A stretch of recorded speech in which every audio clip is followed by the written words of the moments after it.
There's a spider that we have down in Texas, and it's other places around the United States, called the black and yellow garden spider. Some people call it the zipper spider because in the middle of its web, it always makes a little characteristic mark. It's like a little zipper of floss that it makes. And this spider is just amazing. We raised some of these spiders. We don't raise them, they just grow there at our house. And so we watch them and we feed them things like grasshoppers and crickets. And they have 7 different kinds of webbing that they make. They make a certain kind of webbing that is not sticky. And that is what they will run out on their web to catch a little bug.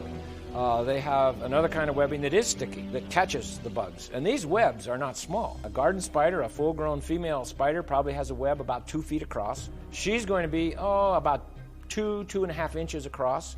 And they'll do interesting things. If you get up very close to them, when they're just quietly sitting there on their web, sometimes they will start making their web shake like a trampoline. It'll come out at you. And they're saying, get away from me. I don't want you near me. But then when they catch a bug, they'll run out and they'll catch this bug and they shoot sheets of webbing and they'll spin that bug around and shoot sheets out, not just little fine strands. And I think that's fascinating how they can control that. They know I need a sheet of webbing for this job, whereas I need a strand of webbing for this job. I need a strand of sticky webbing for this job. They know what they want to do. Some of them, after they're born, the little spiderlings, and as a matter of fact, the female will put 30 to 55 eggs in her little egg sac. Another interesting thing, she makes this egg sac out of different kinds of webbing. And she'll spin this little sac, and then she wraps it with a flossy kind of webbing. And ultimately, she'll spin almost a tannish brown color webbing. So she even has different colors of webbing. But she fills this egg, you'd think she'd fill it from the top.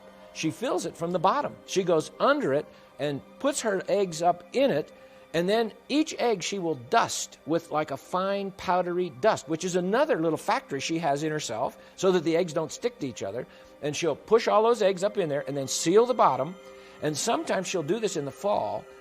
And we have one of these at our house right now that's sitting there, and next spring the eggs will hatch out. So it sits there all winter long. And so sometimes these little spiders, when they hatch out, they decide, I think I want to go to Acapulco. I don't know what they think, but they'll come out and they'll shoot out streamers of webbing and wait for the wind to catch it. And then they'll let go of the web and the wind picks them up. And people have found these spiders as much as 15,000 feet up in the air. They have traced them 1,500 miles flying. I think that's fascinating. How does a spider decide, today I'm going to take a trip? I'm going to throw out the webbing, and I think I need to go somewhere else. But that's how they spread themselves around. And another interesting thing is, as they grow, their shell doesn't grow. They have like an outside shell. So they have to get out of there. And if they don't, they die. Well, how are they going to get out? Well, they have a little factory inside themselves that makes precisely the right fluid.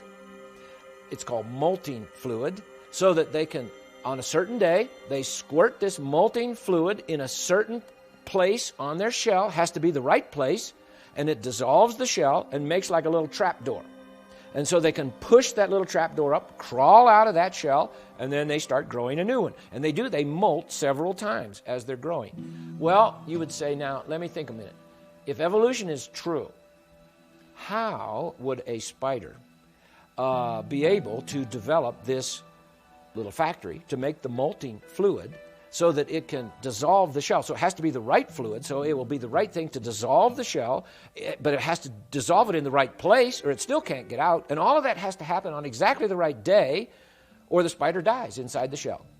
So, survival of the fittest. We should not have black and yellow garden spiders.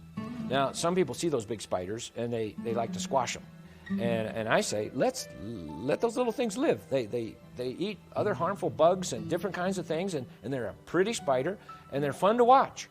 And so God has made His creatures and His creation so that we will study it, and study it carefully. And then the whole idea is, as we study it, we will give Him thanks and give Him glory. And I think that's how we ought to study the things that God has made.